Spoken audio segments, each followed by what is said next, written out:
Atenção! Começa agora uma teleaula de elementos de máquinas do curso profissionalizante. Você vai assistir a teleaula de número 25. Bons estudos!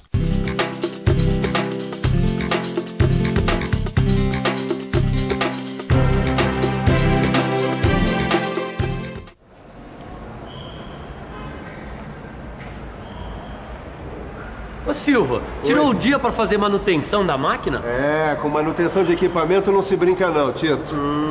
Olha só o estado dessa correia. Dá uma olhada, olha. Nossa, essa correia mesmo tá pela hora da morte, hein? Mas essa nova ficou bem melhor, hein, Silva? É, com essa nova aqui, a máquina vai funcionar beleza. Bom, ótimo. Na verdade, eu queria tirar até umas dúvidas sobre correias e polias. Bom, se você também quiser acompanhar os diversos usos dessas peças na mecânica, você está ligado no canal certo. Nessa teleaula você vai aprofundar seus conhecimentos sobre dois importantes elementos de transmissão: as polias e as correias. Bom, então preste atenção que a nossa teleaula está apenas começando.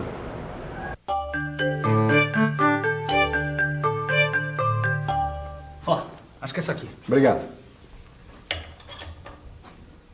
Qual é o problema com a correia dessa máquina aí? Não, nada muito sério. Eu estou só fazendo um ajuste para que ela funcione melhor. Aliás, você ficou de me explicar melhor alguns elementos de transmissão, tá lembrado? Então vamos começar logo pelas polias e correias. Polias e correias são elementos de máquinas que transmitem movimento. Ah, então quer dizer que as correias transmitem movimentos de rotação e força. Isso mesmo. As correias transmitem movimento para as polias, que ficam distantes uma da outra. Dá uma olhada aqui, ó. Polias, elas possuem uma face ou coroa onde se enrola a correia. Elas são presas a um cubo de roda através de disco ou braços. E pelo que a gente pode ver aqui, o perfil da coroa da polia varia em função da correia utilizada. As correias mais usadas são as planas e as trapezoidais. Essas aqui têm a sua seção em forma de trapézio.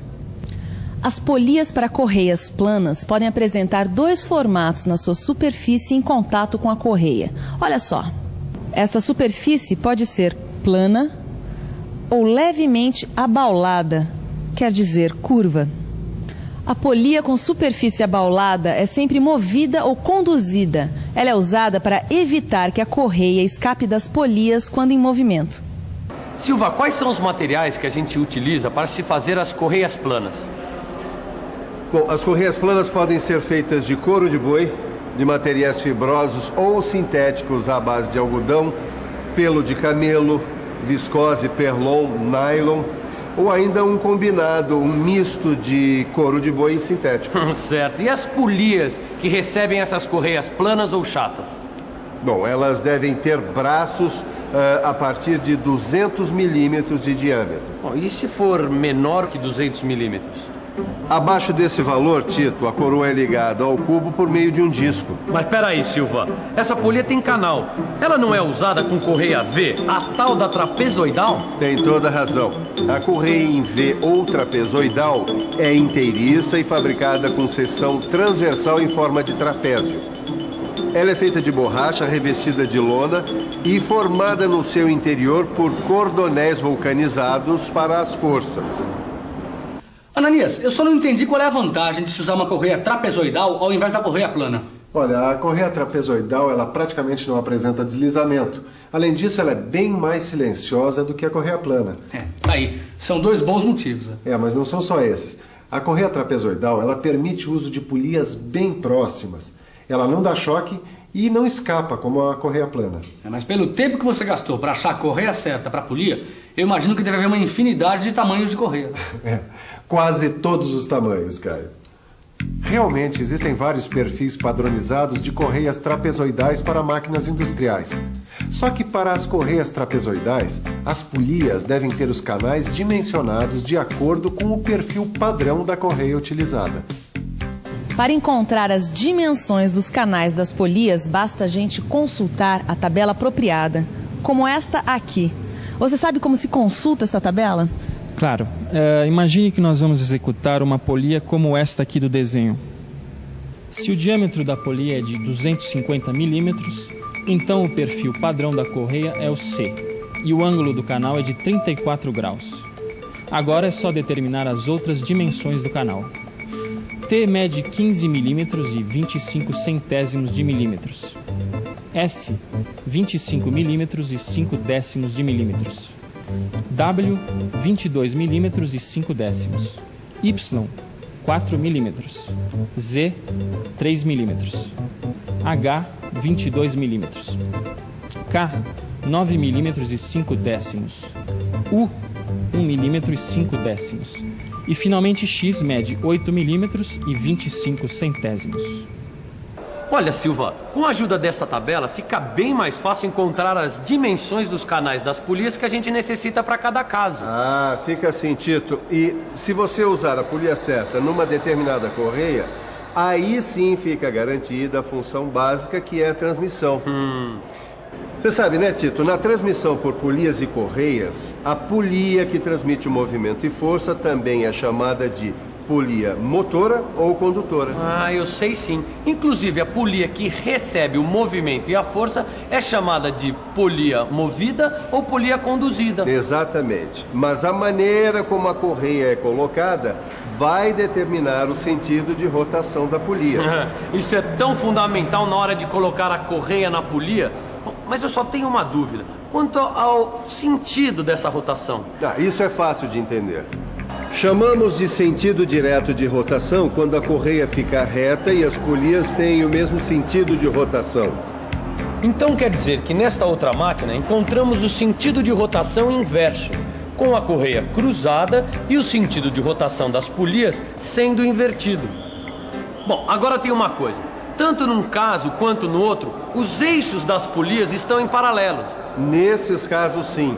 Mas existem máquinas em que podemos observar perfeitamente o típico caso de transmissão de rotação entre eixos não paralelos. Ah, a transmissão é feita entre eixos perpendiculares entre si. Eu nunca pensei que isso fosse possível. E como faz para as correias ficarem esticadas? Para ajustar as correias nas polias mantendo a tensão correta, nós usamos o esticador de correia.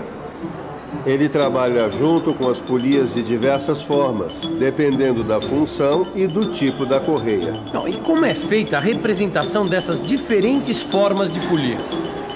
Bom, aí é melhor procurar a dupla que mais entende do traçado, Miguel e Ângela. Na verdade, não é difícil representar as diversas formas que as polias podem ter, dependendo da função e do tipo de correia que elas estarão ligadas. E se você duvida que é fácil fazer esta representação, acompanhe com a gente o desenho técnico de cada uma destas polias aqui. Este aqui é o desenho técnico desta polia de aro plano. Simples, não? Tão simples quanto representar essa polia de aro abaulado.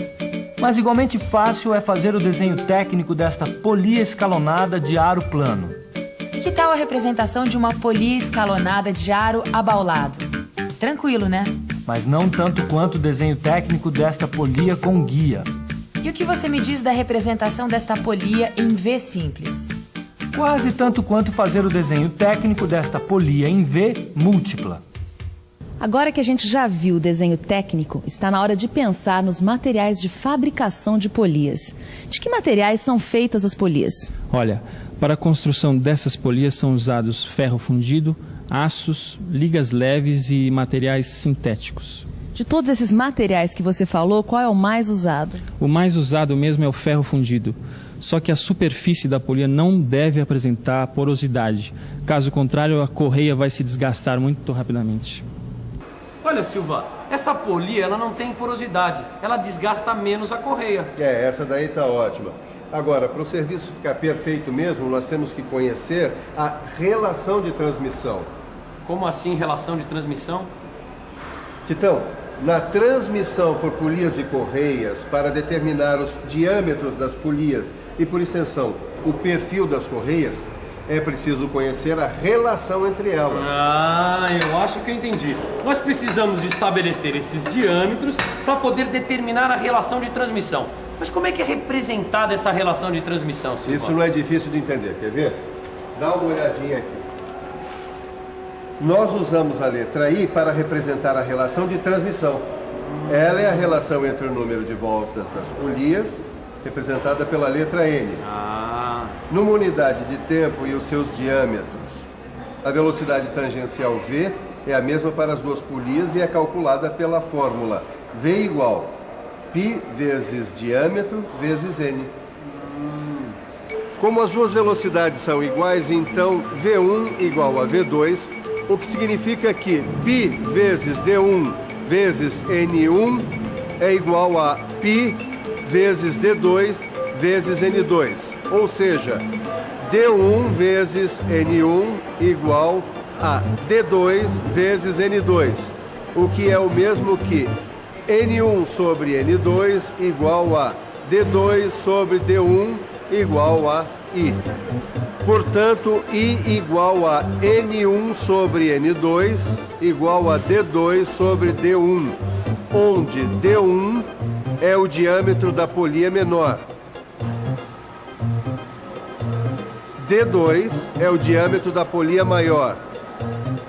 N1 é o número de voltas por minuto da polia menor e N2 é o número de voltas por minuto, ou seja, RPM da polia maior.